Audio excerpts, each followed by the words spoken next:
So Gaynor is my Japanese teacher, but also very knowledgeable about especially Japanese Buddhism and the history of Japanese religion. Is that right? That's right. And you've got a doctorate in it. That's right. Where did the interest begin for religion specifically? Well, I think when I was at university, I did Asian studies. We called it Oriental Studies in those days. And in first year, we did Japanese language, but we also had to do a major in what's called Asian civilization. And in first year, we studied things like Indian Buddhism and Chinese Taoism and Confucianism. And we all was completely blown away. It was, I guess, the first time most of us, this is, long before the boom in Oriental religions and things had hit Europe.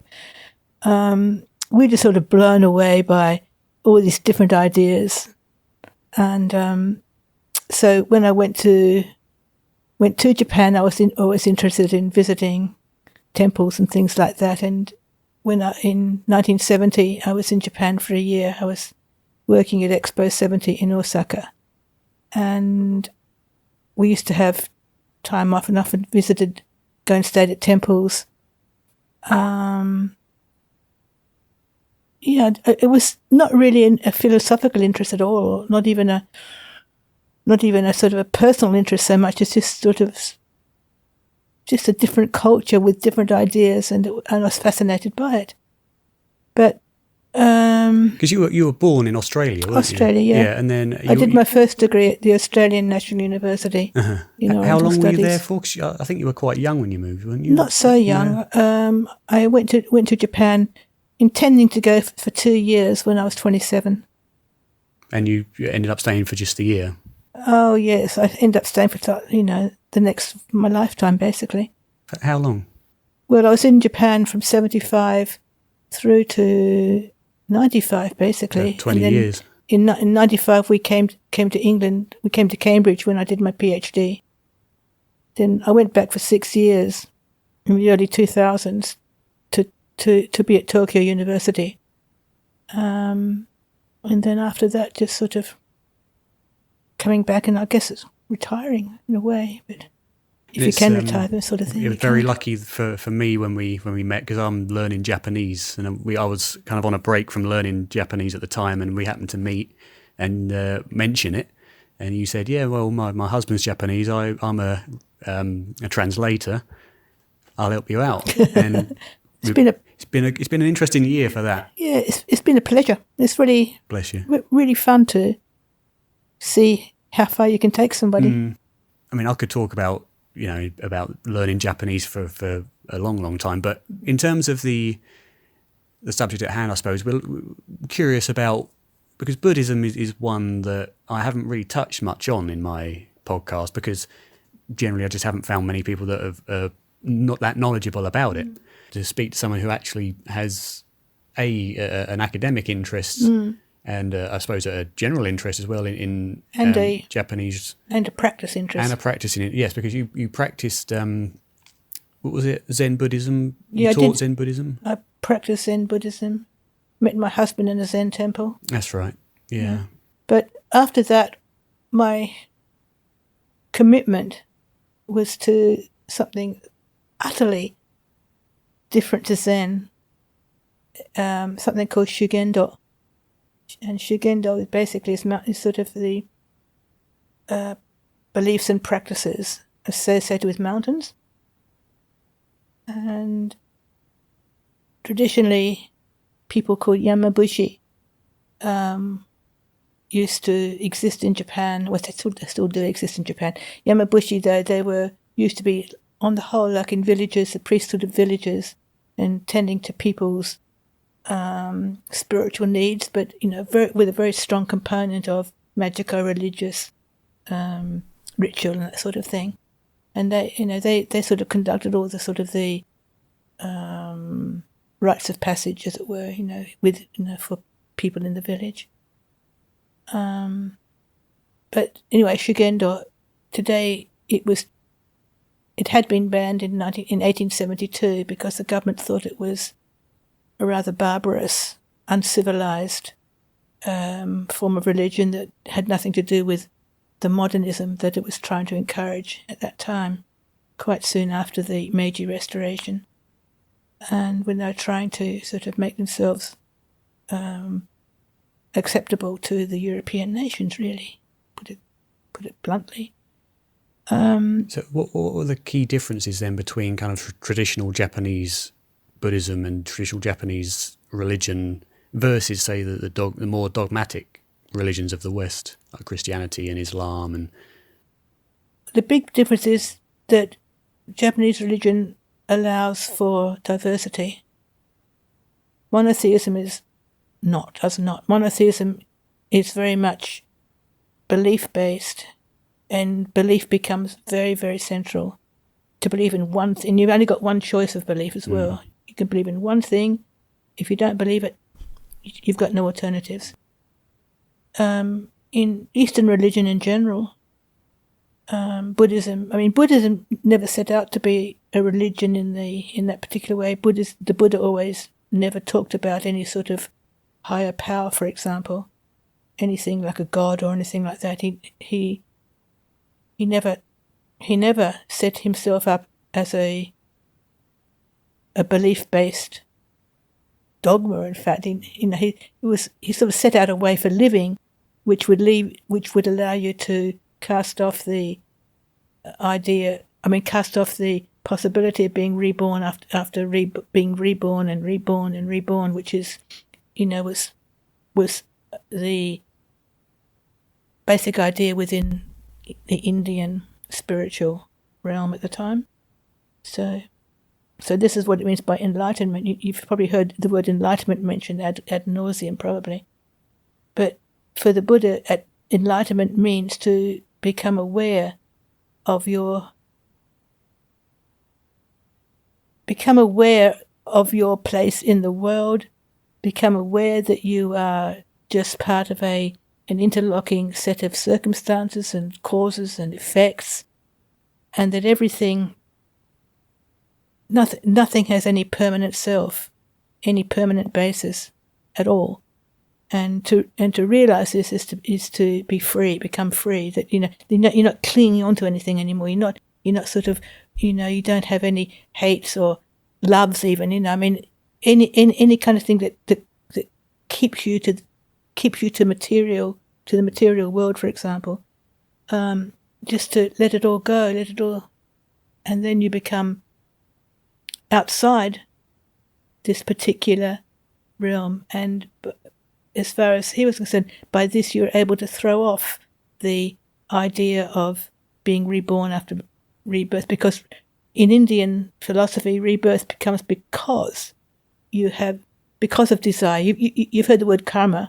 Well, because of karma. Karma is a massive, is what you create, the almost like a substantial reality that you create, which ties you to this world and ties you to keep coming back to it all the time. Indian ideas could be, millions, myriads of rebirths. And also by definition, it entails suffering because, on the whole, life may not be exactly a positive experience, So people want to escape it. So this is the basic idea. In Western ideas, we don't have this at all. We don't have this feeling that we have to escape rebirth, because we don't really have an idea of rebirth to start with. Other than, I suppose, in the Christian philosophies that you're resurrected as Christ was, but that seems more of a physical resurrection into a new world, I suppose. So in that kind of thinking, the escaping rebirth and attaining enlightenment, what do they consider to be the permanent agent there that is... You think of a candle.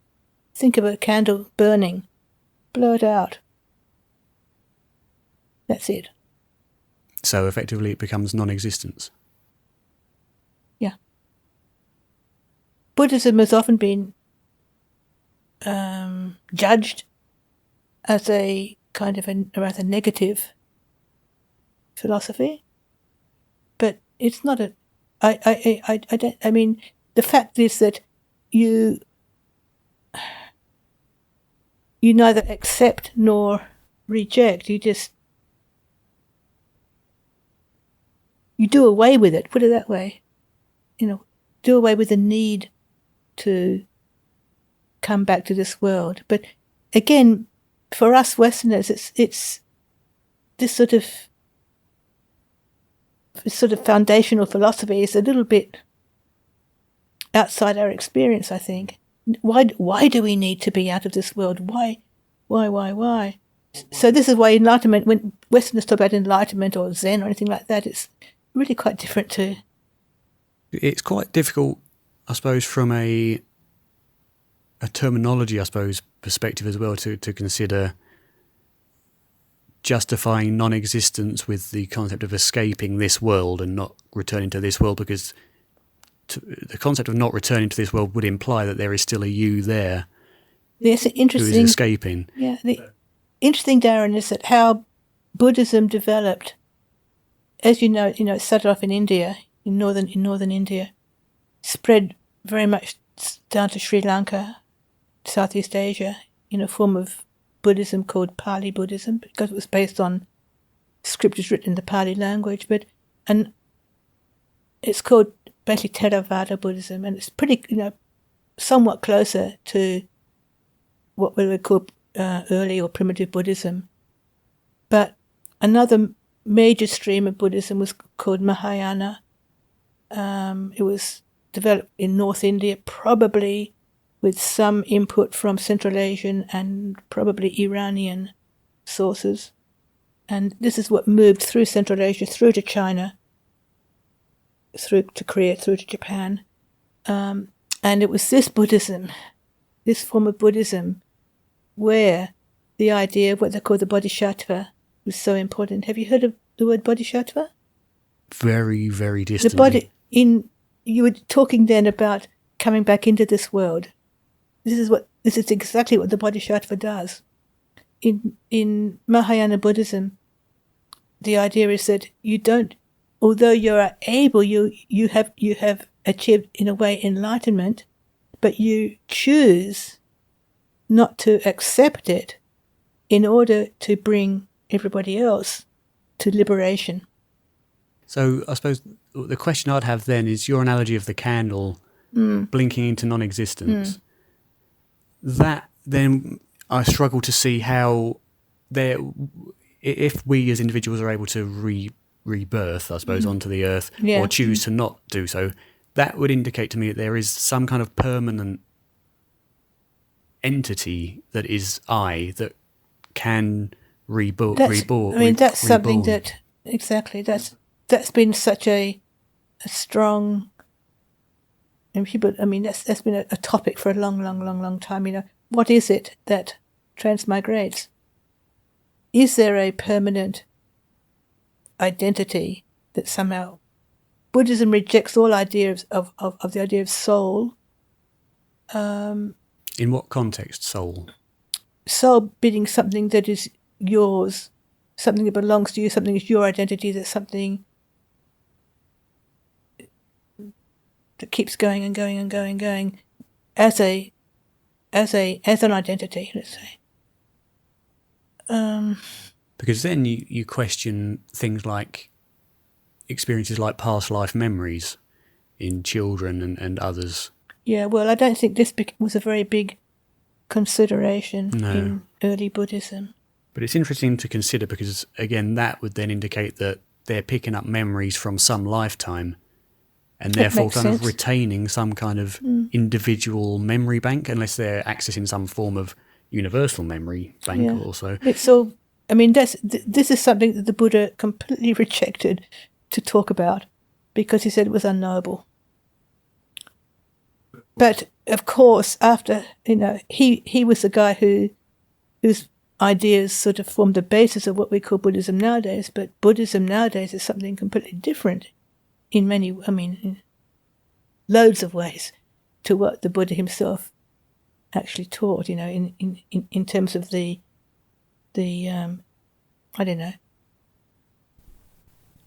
the border or the limitations or whatever you call them, the boundaries. I said boundaries. The boundaries have grown enormously of what Buddhism has become. And then, of course, as the Western science developed, it became kind of the general belief that it's all nonsense, that effectively what we are comes from our brain, our physical brain activity, and once that brain activity stops at death, it's all really been meaningless. That makes sense too, doesn't it? It depends on your point of view, which way you're looking at it. But in going over, talking about Japanese Buddhism, which we were talking about slightly the other day, the idea that enlightenment means blowing the candle out and becoming non-existent doesn't hardly. I mean, it exists on paper, and that's about as far as it goes. I think most people. I mean, I remember. It doesn't matter. But certainly in Japan and in China too, because Japan received its Buddhism from China via the Korean Peninsula. And the idea is that the bodhisattva, the person who is there who will guide you. Mahayana Buddhism also developed many Buddhas. Not just the historical Buddha Shakyamuni, but many other Buddhas, for example, Amitabha or Amida, who is probably very strongly Iranian in background. The idea of sort of the being of light who will guide you towards enlightenment. You've got Maitreya Miraku, the Buddha of the future, who will come to be the next Buddha to actually appear on this earth in many billions of years' time. You've got so many Buddhas and Bodhisattvas, and they're all there to provide nourishment to the souls of people. You want to put it that way. And in Japan, basically, this is what people look to. For example, Amida is in Pure Land Buddhism. One of the major streams of Buddhism in Japan is called the Pure Land. Pure Land is. Remember we were talking about the Kuma no Ito the other day, and you were talking about paradise. Well, what they're talking about, Goraku Sukhavati, the Pure Land of Amida, I think, isn't it? Sukhavati. These Buddhas create their own land, and if you read the canonical descriptions, they're sort of full of jeweled palaces and lotus ponds and all kinds of things. It's a place where people go after death because they've been, saved by this particular Buddha. So, and Pure Land Buddhism is still very strong in Japan, and people believe, when they die, they will be reborn in the Pure Land. Which does bear some resemblance to the Western idea of heaven or hell, I suppose. But astral plane. But it's not something you get the feeling, although you can. It's all very complicated and sort of somewhat confused in Japan. But for example, one idea is that when you die, you will go to the Pure Land. You're not waiting in your grave for whenever until resurrection occurs, which is all very vague. But you are reborn in the Pure Land. Is one very strong element in Japanese Buddhism. And that kind of also strikingly bears resemblance to kind of the modern, I suppose, spiritual idea that on death you kind of change form and become aware of this other dimension, I suppose, which you could equate to this. It could definitely equate, I guess, in that way, yeah. But then, I think, in Japan, people never really subscribe to the idea that that death was the end of everything, or that enlightenment was the end of everything as well. people always, as far as, I mean, the very, very earliest form of sort of understanding about death, even before Buddhism arrived in Japan, this is somewhat of a scholarly reconstruction, but I think it's fairly accurate to say there's this idea that when you go back one step, Japan is a country full of mountains. 70% of the land is mountainous. Basically, 70% of the land can't be lived in because of the mountains. So the mountains are always a presence to the people. I mean, if you think about ancient or medieval times particularly, as opposed to today when people can do things to mountains that are not very nice. But for example, you imagine you're living in a village, in a farming community. They're in a always village. all around you on the horizon. They're everywhere. And there are low mountains and there are high mountains. And in Japan, there's so many beliefs and practices that remain today, concerning how people regard mountains. Like, for example, there's this idea that in a village that I know,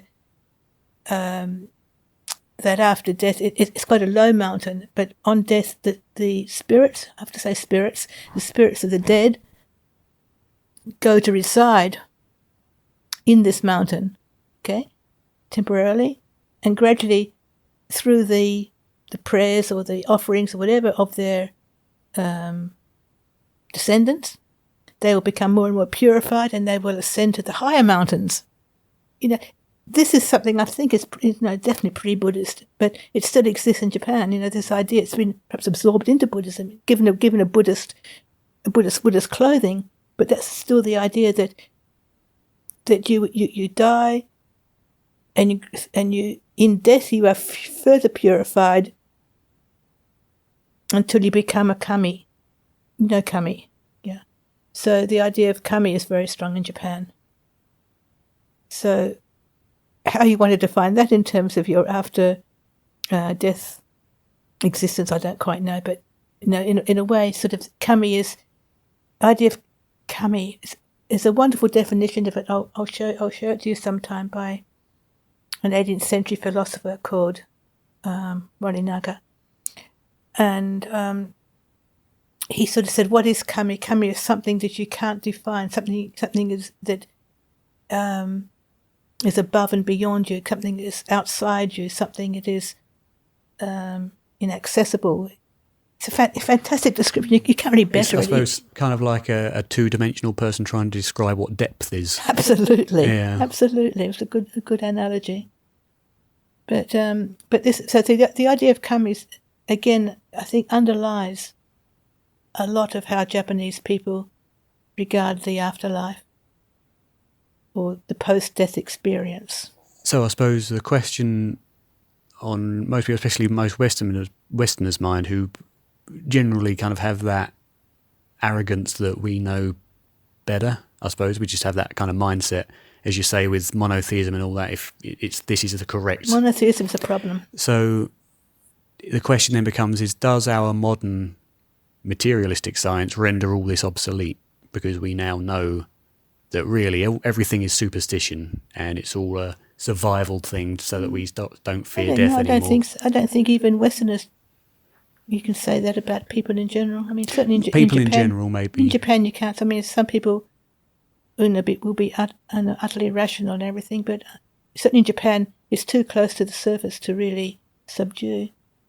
In Europe, because of Christianity, it's somewhat different, I think. Christianity is sort of made everything really shallow. So what do you think about we'll get on to Zen Buddhism as well, but what do you think to some of the experiences that we've talked about before, like the near-death experiences and the out-of-body experiences,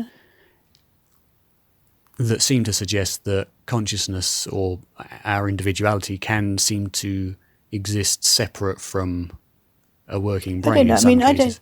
I don't know exactly. I mean, I read about, from the book that you loaned me and all sorts of things. I have read, that this thing exists. I mean, in terms of, I don't know, sort of is it parapsychological stuff.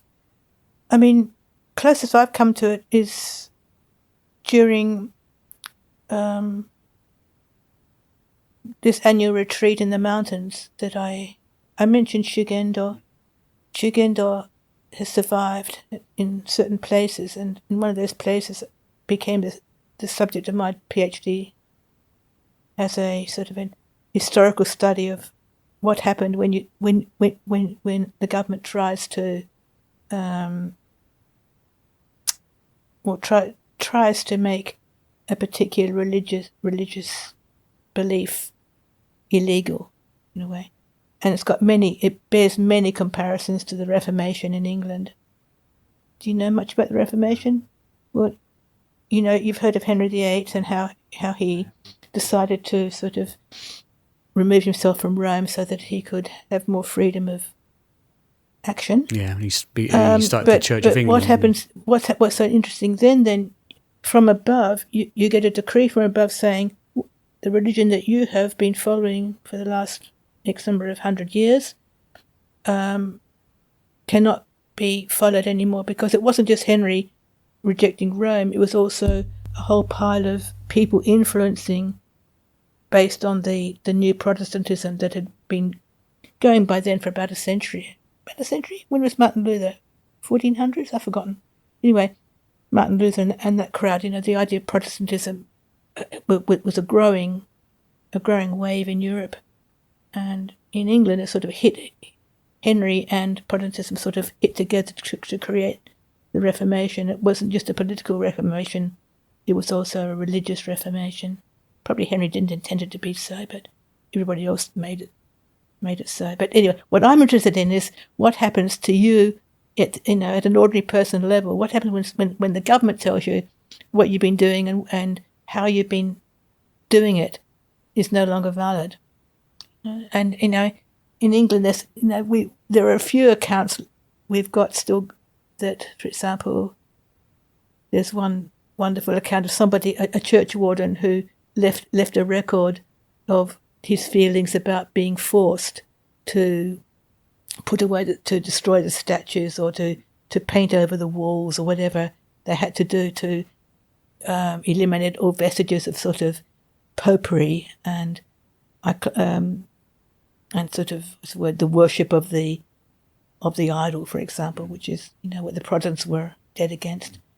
But anyway, this is beside the point. This idea of values being imposed from above and how the people below react is what drew me to my PhD dissertation, because exactly the same thing happened. The government told this particular mountain temple that it had to change. And this particular the priests were given the opportunity. You can change from Buddhist to Shinto, because it's another subject coming up here. Sorry, but anyway, Shinto is sort of the kind of like the way that scholars in the 18th and 19th centuries sort of created ancient Japanese beliefs into a sort of a dogmatic religious system that was purely Japanese, and it could reject everything else, anything foreign, okay? So we don't want anything foreign, we want something purely Japanese. Let's create something purely Japanese and we'll call it Shinto. It's far more complicated than what I've just said, but anyway, that's the long and vaguely short how it happened. And in the mid 19th century, when there was this great move towards bringing down the old shogunate, bringing back the emperor as a symbol of the nation. Of course, it was a complete manipulation by certain powerful clans, but nevertheless, this is how it happened. And one of the a certain group of people who were had quite strong power of influence happened to be scholars and followers of this new Shinto type thing that had been created, and I'm not saying it didn't exist before, but it didn't exist in that particular way before. And so it became a politicized thing. And so in 1868, a decree went out saying that up until that time, in temples and shrines were complete mixed. Buddhist temples had Shinto shrines in them.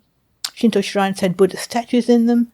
It all made perfect sense. It was a sort of a combinatory or a conglomerate and an assimilation, if you like, yeah. But this, the government decided that, actually part of the people who were influential in the government in those early years decided that in order to combat Christianity particularly, we've got to give a strong religious belief to this new Japan. And Shinto was going to be the thing to do it. So you've got to purify Shinto. Purifying Shinto means toss out anything that was Buddhist, basically. And so you've got the separation of Shinto and Buddhism. And mountain temples in particular suffered drastically because Shugendo, which I was mentioned before, Shugendo was sort of a combinatory system which should have just brought in ideas of kami and brought in ideas of Buddhism. It was basically Buddhism with many ideas of kami attached, put it that way. And so basically they were told, because this, because of what you are, because you're, the idea of the deities of the mountain are sort of central to your belief system, if I want to put it that way. You cannot be a Buddhist temple, you must be a Shinto shrine, which made no sense whatsoever because everybody, basically all the priests were Buddhist trained priests, had done all the basic Buddhist training, Buddhist practice, everything was Buddhist basically, and they were told, no, can't have it anymore, but you can become Shinto priests if you want to. And some of them did, and most of them didn't. And so what I studied, you're welcome to read my thesis if you want to, but basically what happened, people compromised. The people the higher ranking priests and the higher ranking people in the village sort of saw their livelihoods tied up with the continuation of this shrine, the new shrine, and so they went over to it. On the other hand, many other people gave up and just didn't. A few of them sort of had a rearguard action, and in the place that I've been studying and practicing at, a Buddhist temple remained, which retains the old traditions of Shugendo. But we're getting off the subject utterly. But I don't know what I'm getting there for. But yeah, why? How did people react? This is important. What happens to people's beliefs when the government tells you that what you believed cannot be subscribed to any longer? And how does that affect? How did they get onto that subject, Aaron? I can't remember. We were talking about, I suppose, how with modern science and our understandings of brain and mind seem to have rendered beliefs in quote supernatural processes. Well, what I was saying then, so getting back to Shugendo then, which is what I had to explain before I went any further, obviously.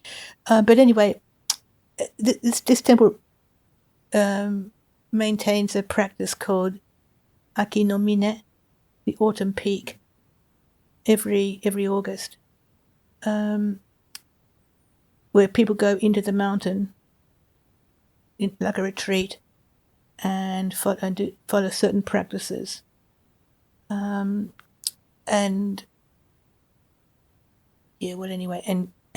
sort of the idea is to gain what's the word? Sort of power, spiritual power, I guess would be perhaps one way to say it. But this attracts many people who have experienced sort of spiritual, or have had spiritual experiences which are slightly like out of body. And in Japan, shamanism is a very, very strong but sort of not really, I don't know, identified very much strain. So shamanism, right? Yeah. So the idea is that your body is being taken over, for example, by a deity or something like that. And in Japan, it's called kamigakari. The deity enters your body. In Japan, traditionally, many religious practitioners, particularly associated with Shugendo,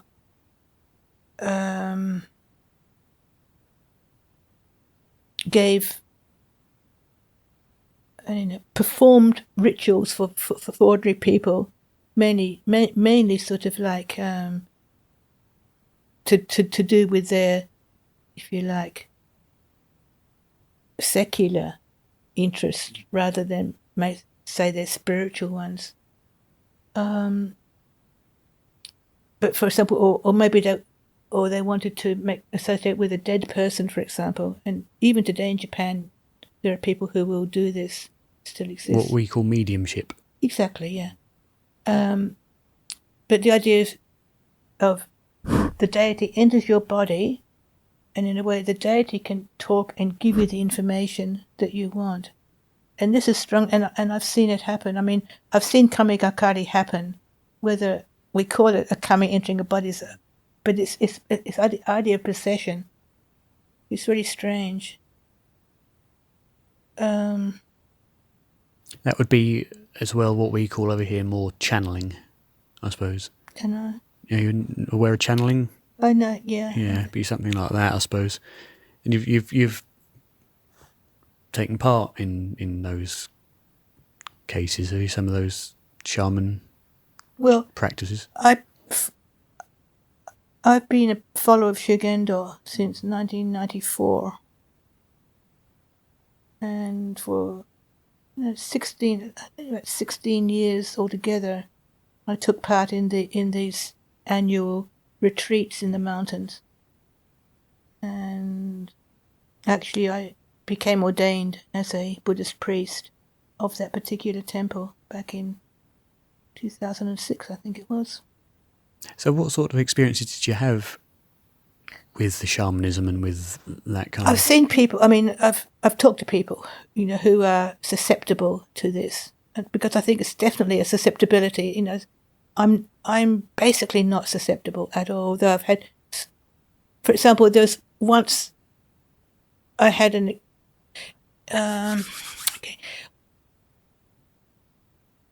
one of the ritual practices during Akinomine is at night time. You spend most of the night reciting sutras and other, things like that. Not sutras, but anyway, various things. And in 2 sessions of about 2.5 hours each, and it spans most of the night time. But there's. Have you heard of the Heart Sutra? Yes, but again, distantly. Shingyo. It's Hanya Shingyo is the Heart Sutra. It's it's a bit like the Lord's Prayer here. Everybody knows it, yeah. And anyway, at the end, there's kind of like a mantra.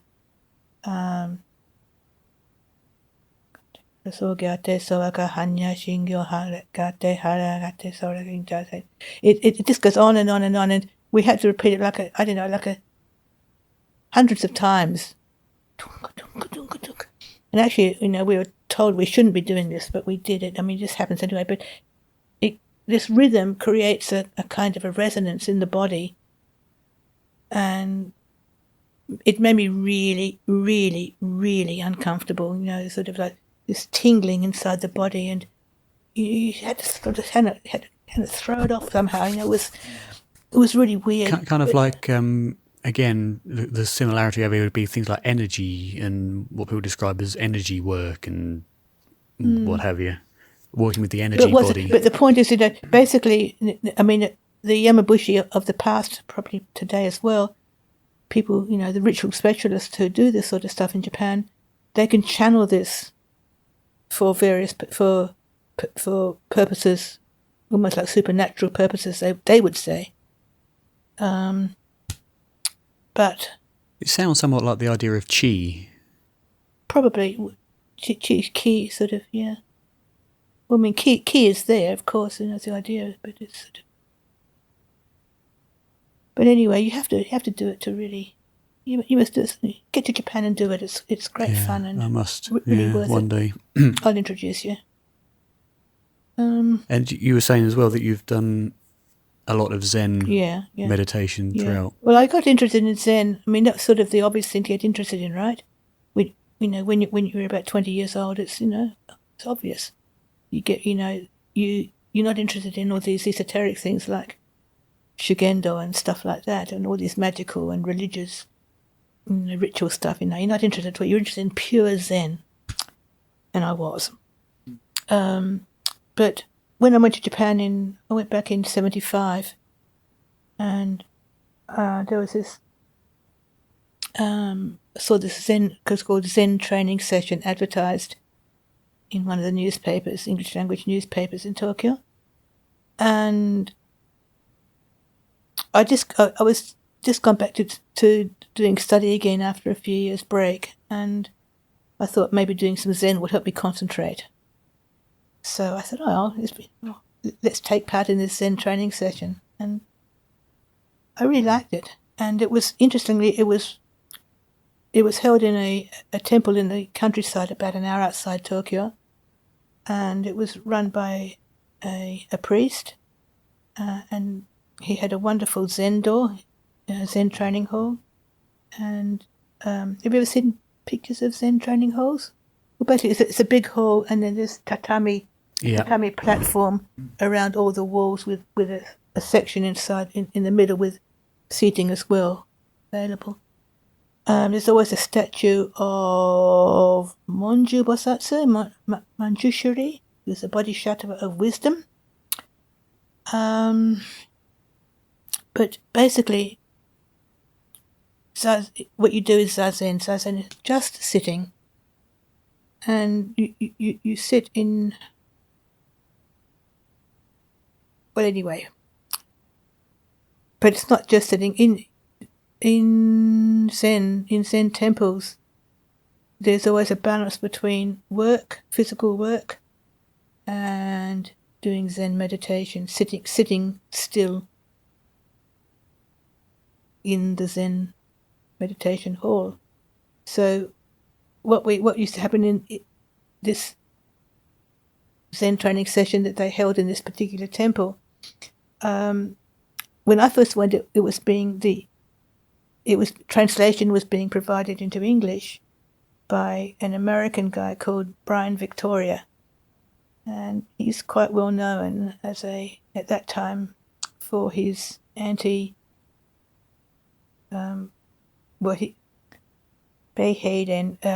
his Vietnamese, and he protested against the Vietnam Wars very, very vociferously.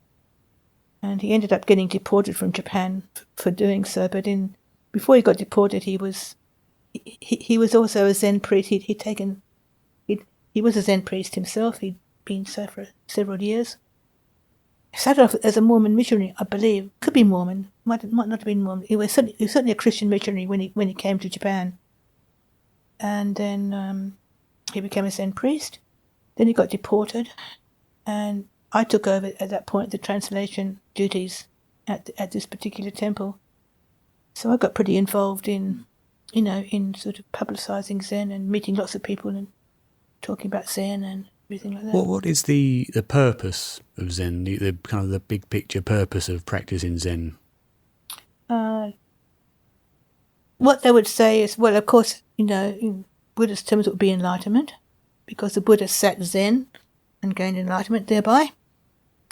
But in reality, it's, they say, sort of to create sort of a sense of mindfulness, sense of sort of balance, sort of being able to, create a balance between sort of activity and quietness, perhaps, I don't know. To provide you with a grounding with which to live your life. And I quite go with that. because if you sit zazen, just brings even for 10 minutes, 15 minutes a day, you're just sitting there.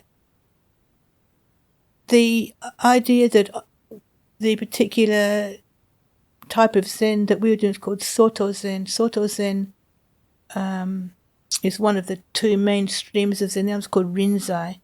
You may have heard of koan. Koan, sort of like these riddles. What is the sound of one hand clapping? Oh, right, yeah. Well, anyway, Soto Zen, the one that I was practicing, didn't use this kind of methodology at all. They said just sit, and that's all very well, but what does that? How do you just sit? So basically, clear your mind. Don't cling on to anything. Let things come and let things go. Easier said than done. Absolutely, but the idea is well, I mean, basically they said what you do, try and concentrate your mind through counting 1 to 10, 1 to 10, 1 to 10, 1 to 10, like that, which is one way to do it. But the other way, once you sort of can relax, you're just sitting, and for example, you hear, I don't know, a bird squawk outside, and say, bird squawks, oh yeah, okay, fine. Letting things flow in and flow out again without clinging to them. And in a way, that's like a metaphor for, I guess, how we should approach life. Things could come, we let them go. But if we hang on to them, this is when we start creating problems for ourselves. It's a bit like karma in a way, isn't it? It goes back a little bit to that idea. But Buddhism in general, this idea of clinging is a very, very, very strong concept. Buddhism is derived from Hinduism, of course, or Brahmanism, or what do you want to call the religion of India. Not exactly what we know as Hinduism today, but it comes from the same roots. But it was like I won't say a Protestant movement against Hinduism or the religion of India at the time, but it was definitely a reaction to the type of ideas being taught at that time, because Hinduism, taught this idea of this eternal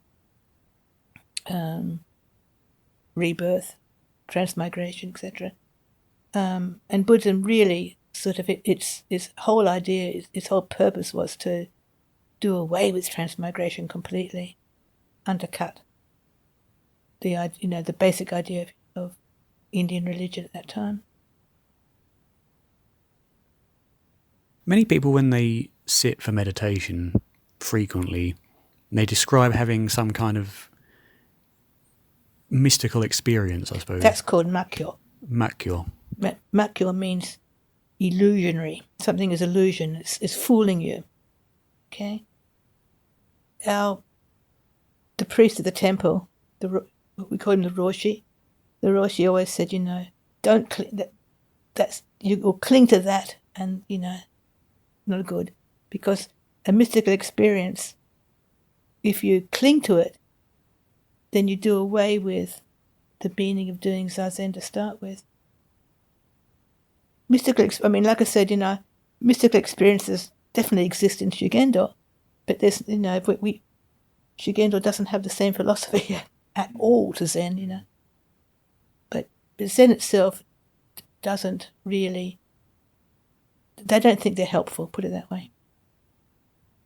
At least what the experience that I had within Zen, both in Shoto and Rinzai. Have you ever had any kind of experience, any unusual experience during meditation? You mentioned that you had the physical sensation of that was not Shugendo. meditation. That was through chanting. That was through chanting. And it was not Zen, it was Shugendo. Zen itself, not really, because when you sit, it's basically about 40 minutes. Each session is about 40 minutes.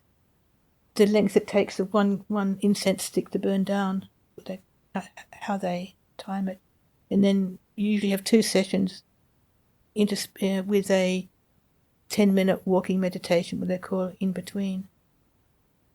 But truly, when you're sitting, you're thinking about how aching your legs are for a start, You think the physical problems, to get beyond your physical problems takes a long time, let me tell you. Once you got beyond them, then you get beyond your mental problems. I think, maybe, I have experienced sort of ideas of letting go or being somehow not exactly disconnected even,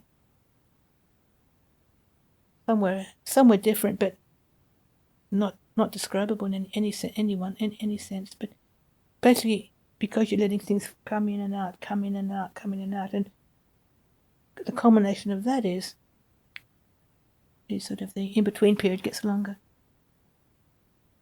But it's very hard to achieve. I can imagine, especially with our kind of very involved lifestyles. Well, this is exactly right. I don't know, but I think that Zen has got, doing Zazen has got its, it's really, really good even, if it's a constant practice, even, like I say, 10 minutes a day seems nothing, but it's impossible to do. Really it is. Well, 10 minutes is, anyone who's been through an exam at school knows 10 minutes is a very long time. Just sit and do nothing, or try and do nothing. Yeah, but the point is, you're not sitting and trying to do nothing, you're sitting. It's very relaxing.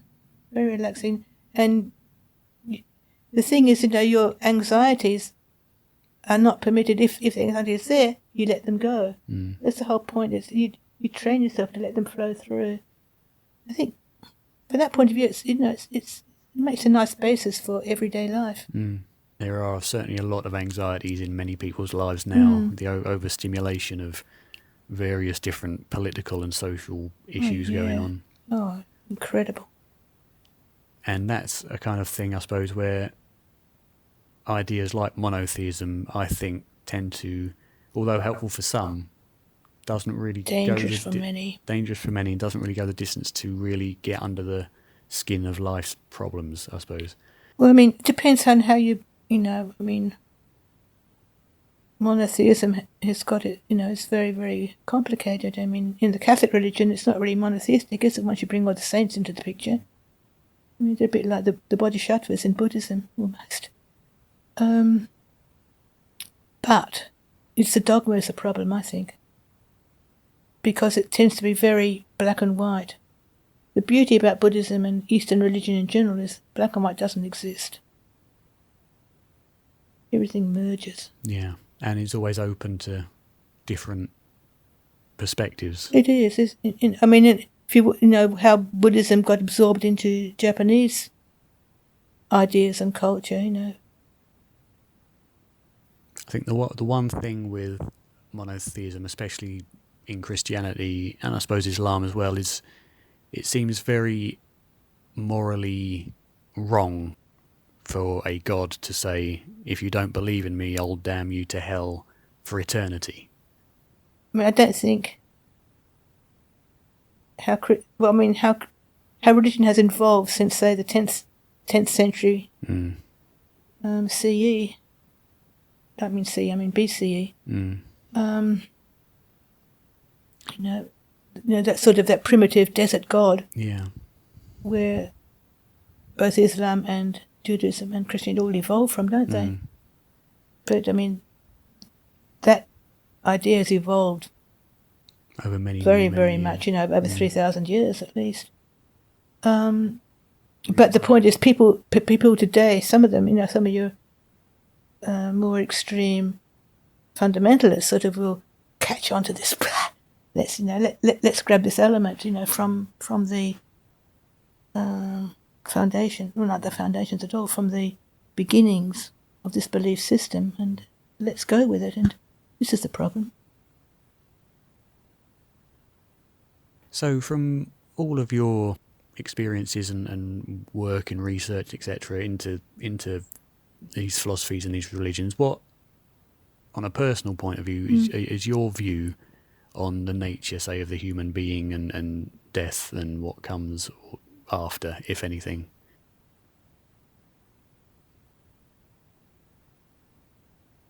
I don't have a strong view that I'll be reborn in a pure land, or that Amida will be there, or Kanon will be there at all. I don't have any idea that in any sort of symbolic presence, at all.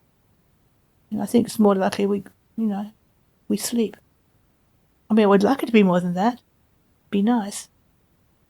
But I'm not. Like I said, I'm not the sort of person who gets into sort of trance type states, which people around me have done, and then they talk about all these sorts of things. From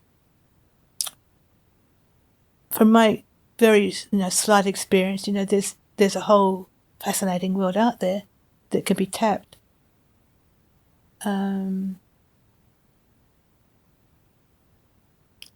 But it won't be me tapping it anymore, I don't think. What do you think of the so-called supernatural world that supposedly exists beyond this one? From whichever perspective or way of thinking you want to mean look like at a paradise, or like a paradise, or a heaven, or a spiritual world? Well, like I said, every civilization, every culture seems to have created its own version of heaven, whether it be a pure land or whatever, because it's just a human need. It's a human need to say that there's more than what we've got. And of course, the need doesn't necessarily make it true. No, not at all. But like the Buddha said, we can't know. We can speculate, we can hope, we can, do all these sorts of things, but we cannot know. We've got to go there ourselves. Whether it'll be sort of consciously going there or not is the question, isn't it? Do you find that you fear death? No. What's the fear? The pain? You mean pain? I mean, for me, the fear is the concept of never existing again. In that case, I mean, as far as Buddhism is concerned, I mean, even Hinduism is the same, because you're clinging to your what they call Atman in India, Atman, something in Buddhism as well. The idea that a conscious, self-existence exists at all is a fundamental mistake. Is what I mean. This is one of the basic ideas. One of the basic concepts of Buddhism. that because you cling to the idea of yourself, and all the other problems arise. And this is what again, take away this clinging to self. Enlightenment. Don't cling to yourself. Don't cling to the idea. Because you in a way, again, looking at it in a broader sense, you're part. You're the atoms in your body. Some of the atoms, probably have come. Who knows where they've all come from? We don't know. We don't. In Buddhism, there's this idea they call Brahma's net. That everything is interrelated. Yeah, everything. Everything's interrelated. Nothing exists independently of anything else. You don't. Probably your atoms in your body don't. We're all part of something enormous. We don't know what it is. There we go, just replace that camera. Yeah. I think people humankind have so confused things. There's so many different opinions, so many different possibilities for an unknowable, that it makes, I think the fear of the unknown is a big driver for a lot of people. And for me, just the concept, of being conscious, knowing consciousness, and knowing being alive, the concept of that being never existing again. But that's not, I mean, this is nature. We come and we go. It's all. Whether we might exist, who knows? But, certainly the Eastern philosophies say, don't cling to the idea of your individual existence, because it becomes something that will be a burden to you. And I think another big fear that many people, including myself, have with death, as well as that concept of never existing again forever, is the idea of never seeing those that you really loved again and cherished again, and that they're gone from. Again, that can't be helped either, because they're also part of this this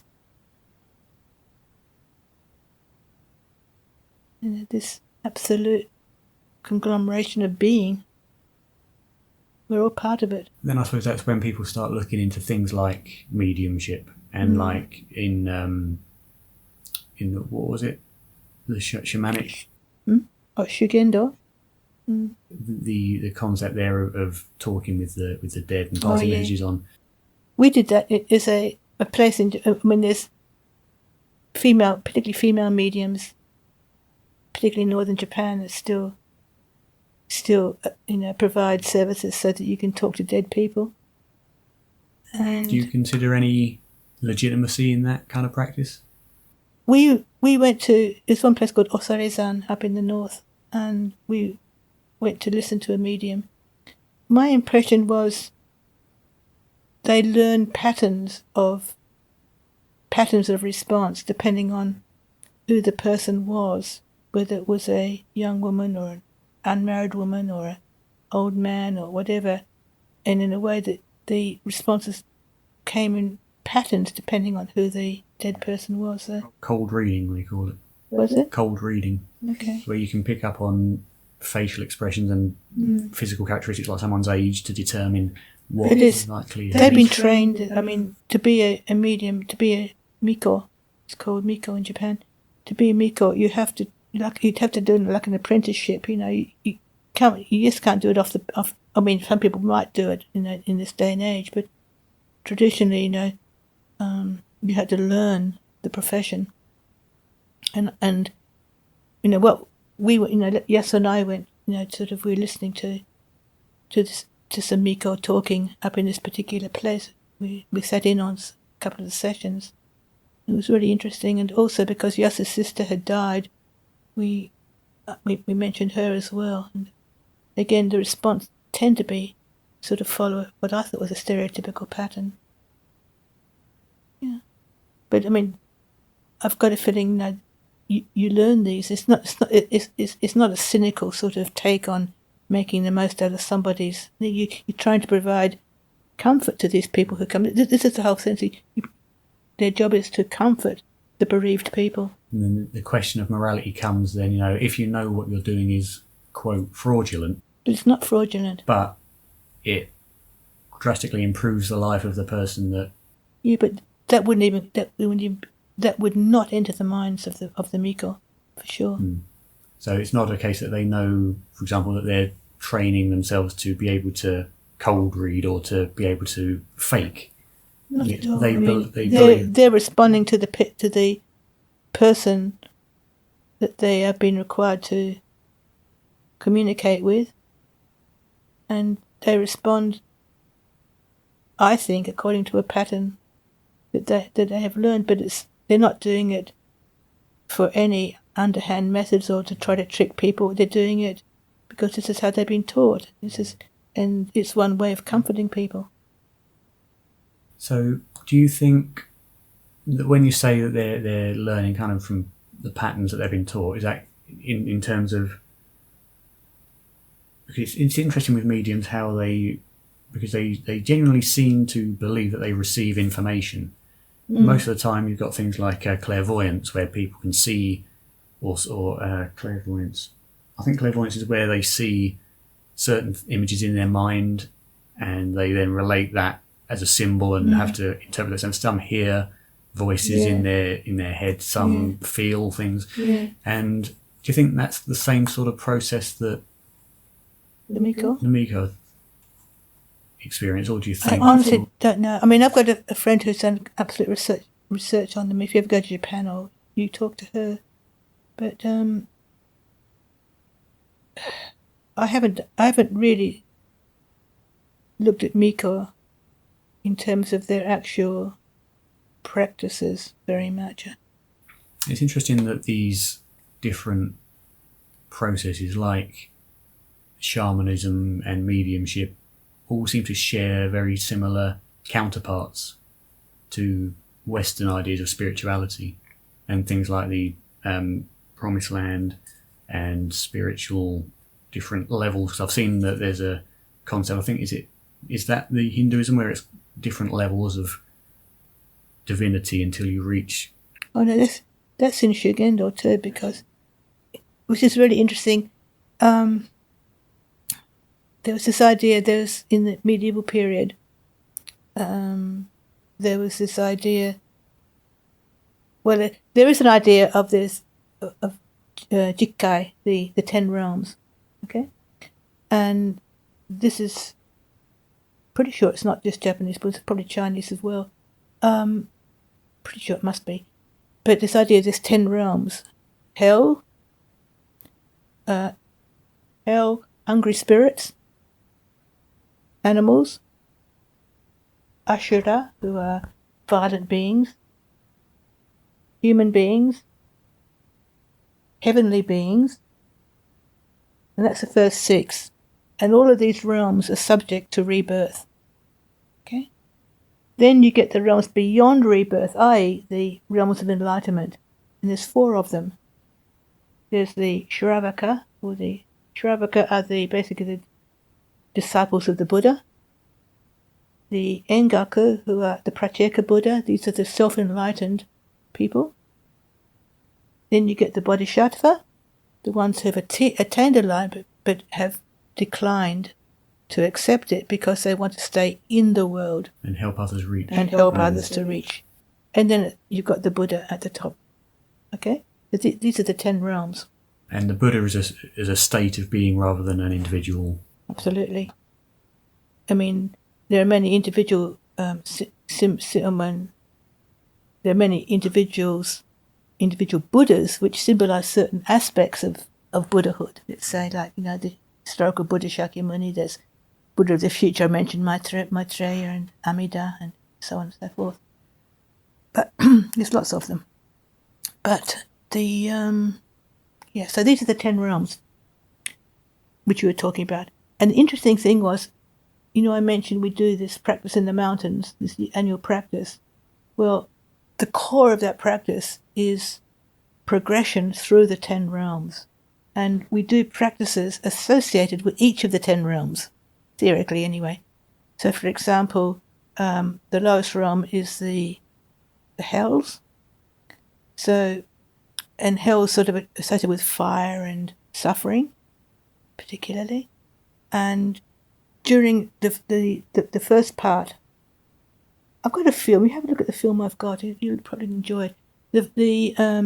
During the first third of the training, roughly, every night at the end of the sutra recitation section, they bring in these braziers with hot coals, and then put herbs on. I mean, sort of like kind of leafy herbs on top, and they sprinkle it with chili pepper. Mm-hmm. And then they fan it everywhere. Burns your eyes and your nose and everything. Mm. And the whole hall is full with this pungent pepper spray, effectively. It was incredibly impossible to breathe in air, So for about 5 or 10 minutes you sort of survive somehow. The people who are really good can actually continue reciting sutras the whole time somehow, but if you open your mouth and it gets in your throat, you just choke to death, So I don't know how they do it. I used to cheat and sort of get my kimono, or wet a bit of clothing. But that's cheating, but I did it. But so anyway, this symbolizes the hells. The next one up is the hungry ghosts. For the first 3 days, 3 days of 7, okay? For the first 3 days, complete fasting. You can drink water, but that's all. Next one is the animals. These symbolizing animals, we're not allowed to use water to clean ourselves or brush our teeth or anything the whole time. They use I think this started off probably associated with the fact that it was impossible to get water on the top of a mountain anyway, to start with, But anyway, this symbolizes the animals. The Ashura, the violent beings, this is kind of nice. On the fourth day, it's kind of like an in-between period. And, there's sort of this fasting and this smelly smoke business sort of finished with. Then we're now moving towards enlightenment, towards the realm of enlightenment. So it's kind of a break here, and so people, and it's symbolizing the Ashura is sumo. You do sumo, and it's really fun because you sort of set up a place to do sumo, and sort of everybody gets excited and gets all dressed up appropriately. Women do udezumo, udezumo? No. Is that hand wrestling. Arm wrestling. Yeah. It's called udezumo. So udezumo for the women and real sumo for the men. And it's fun. It's lighthearted. It's a break in. It's a pretty serious training, and it's kind of a nice mid session enjoyment. But anyway, it symbolizes the Ashura. Ningen symbolizes as the nighttime sutra, the nighttime recitation periods. I think on that same night, then there's this section where there's a whole section about repentance. I repent for whatever I've done, blah, blah, blah, blah.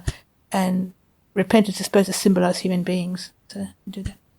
Then the heavenly beings symbolized by, used to be by doing, the traditional kagura, which is like a dance performed for the gods. It's called kagura. Anyway, used to be performed, but that's been lost. It's been lost as a ritual. But nowadays they perform, Nor. They use Nor chants. Nor, yeah. So they do sort of like a competition between one side of the hall and other side of the hall, and who performs the Nor chant better. So this is this symbolizes the gods now, heavenly beings. So this is the end of the realms of rebirth. So beyond that, what they do next, there's nothing symbolic of the final 4 stages. It's kind of like it's all brought together, having a funeral service performed, basically. The night after what I'm talking about, they have what they call Saito Goma. Saito Goma is it's like a bonfire, a ritual bonfire, and it's central to all Shugendo practices.